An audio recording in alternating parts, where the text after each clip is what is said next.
बिस्मिल्लाहिर्रहमानिर्रहीम। I am Syed Numan Hussain Shah from Baghazat Kashmir. आज हम बात करेंगे कास्ट अकाउंटिंग में जो और फाइनेंशियल अकाउंटिंग में इनकम स्टेटमेंट बनाते हैं।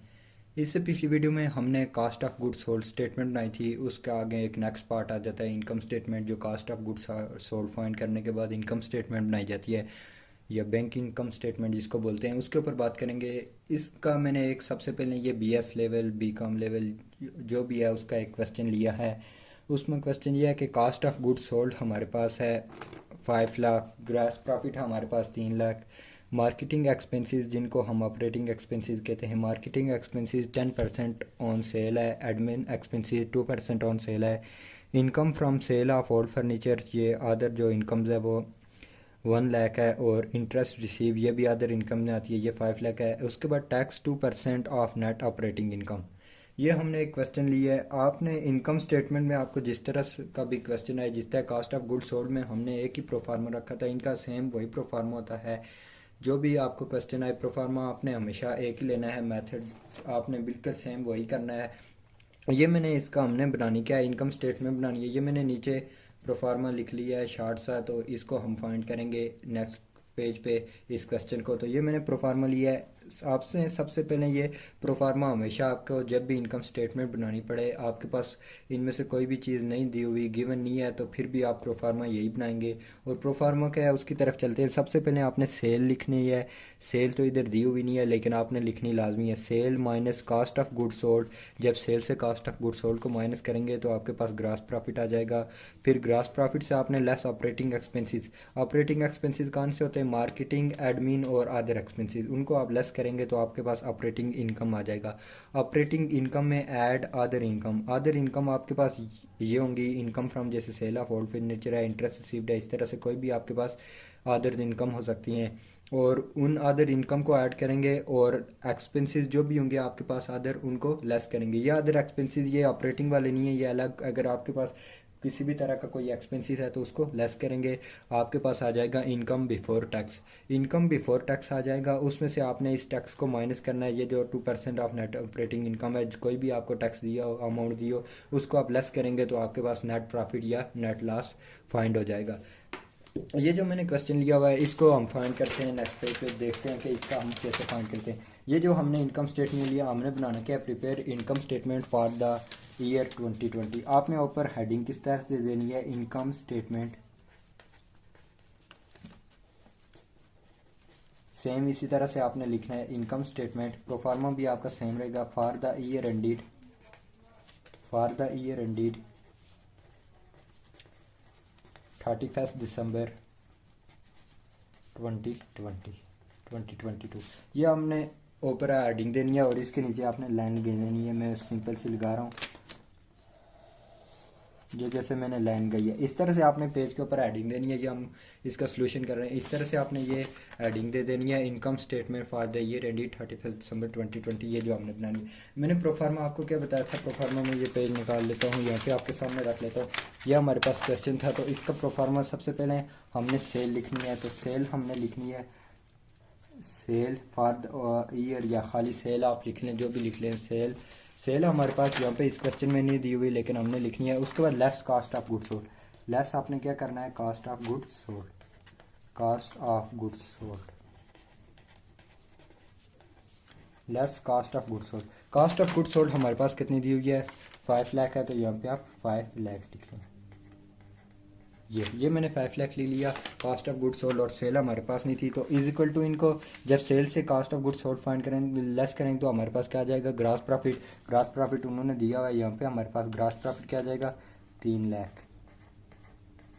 ये उन्होंने दिया हुआ है, तो is equal to gross profit, ये लिख लें, ग्रास प्रॉफिट। ये ग्रास प्रॉफिट आ गया। तो सेल हमारे पास नहीं थी, तो सेल अगर आपके पास नहीं हुई थी, नहीं है, तो ये देखें जहाँ पे किसी चीज़ में से 5 लाख माइनस हुआ है तो 3 लाख आया है, तो यानी सेल हमारे पास कुछ होगी तो उससे माइनस हुई है। तो इन दोनों को आप ऐड कर दें, कास्ट ऑफ गुड्स सोल्ड को और ग्रास प्रॉफिट को, तो आपके पास सेल आ जाएगी। 5 लाख ये है तो 3 लाख ये है, तो यहाँ पे सेल क्या आ जाएगी, 8 लाख। 8 लाख। देखें 8 लाख में से हमने cost of goods sold sale में से cost of good sold minus किया तो 3 लाख हमारे पास ग्रास प्रॉफिट आ गया। ये इस तरह से हमने सेल भी फाइंड कर दी है। अब हमारे पास क्या था, मार्केटिंग एक्सपेंसेस 10% ऑफ सेल्स। इनको आप ऑपरेटिंग एक्सपेंसेस बोल दें, आप लिख लें लेस ऑपरेटिंग एक्सपेंसेस, ठीक है, less operating expenses. Less operating expenses इस तरह से आपने लिखना है, less operating expenses. Less operating expenses में आप इनर में ही लिखेंगे, पहला कौन सा है, मार्केटिंग है।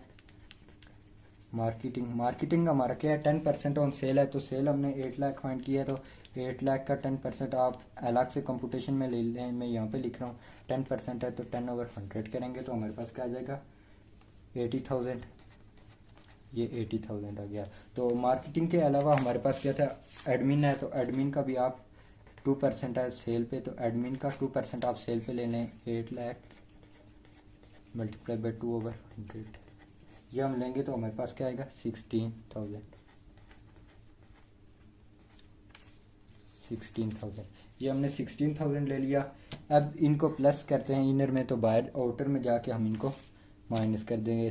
80 और 16 कितना आ जाएगा, 96,000 हमारा आ गया।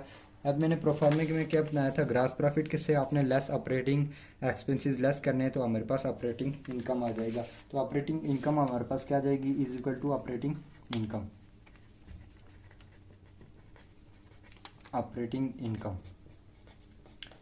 3 लाख में से 96 गया तो 2,04,000, ये हमारा आ गया ऑपरेटिंग इनकम। अब ऑपरेटिंग इनकम से हमने ऐड अदर इनकम प्लस करनी थी। अदर इनकम से हमारे पास क्या है, income from sale of old furniture और इनकम इंटरेस्ट रिसीव्ड पे है, तो इनको दोनों को हम प्लस कर लेते हैं, add income from old furniture, income from old furniture और इंटरेस्ट रिसीव्ड। इनको मैं इनर में लिख के बाहर आउटर में इकट्ठा प्लस कर लूँगा, इंटरेस्ट रिसीव्ड। ये इनकम फ्रॉम ओल्ड फर्नीचर हमारे पास कितनी है, 1 लाख है, तो 1 लाख। तो इंटरेस्ट रिसीव्ड हमारे पास क्या है, इंटरेस्ट रिसीव्ड हमारे पास आ जाता है 50,000 आ गया हमारे पास। तो ये 50,000 इनको आप यहाँ पे इनर में प्लस करके 1,50,000 यहाँ पे आप करेंगे, तो बाहर इनको आप प्लस करें तो हमारे पास क्या आ जाएगा, ऑपरेटिंग इनकम बिफोर टैक्सेस हमारे पास क्या आ जाएगा, यहाँ पे हमने ऑपरेटिंग इनकम में ऐड किया तो हमारे पास आ गया 3,54,000। 3,54,000 को फिर हमने लेस अब ये हमारे पास क्या आ जाएगा, ऑपरेटिंग इनकम। ये 3,54,000 आया, 3,54,000 से हमने लेस टैक्स किया जो 2% ऑफ नेट ऑपरेटिंग इनकम था, तो लेस टैक्स करेंगे 4,000 है, 4,000 का 2% लेंगे तो 4,080 आ जाएगा। 4,080 को जब हम यहाँ से ऑपरेटिंग इनकम से लेस करेंगे तो ये हमारे पास net profit for the year आ गया। इस तरह से आपने क्वेश्चन पॉइंट कर देना है। इसके बाद जो हमारे पास दूसरा मेथड होता है कि हमने अगर आपके पास सेल नहीं दी हुई तो दूसरा आपने किस तरह से करना है।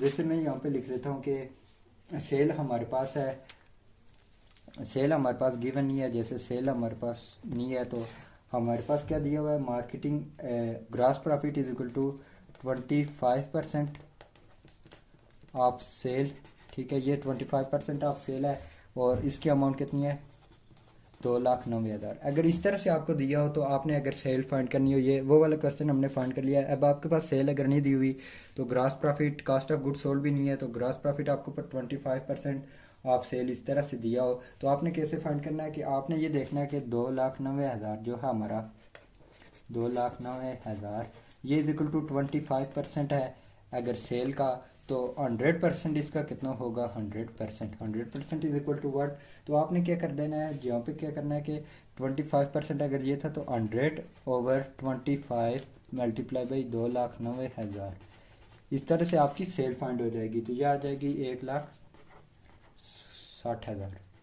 ये इस तरह से आपने अगर फाइंड कर देना है कि अगर आपके पास ग्रॉस प्रॉफिट इस तरह से दिया हो तो सेल ना दिया हो तो आपने इस तरह से फाइंड कर देना है। मिलते हैं नेक्स्ट वीडियो में, तब तक के लिए अल्लाह हाफिज़।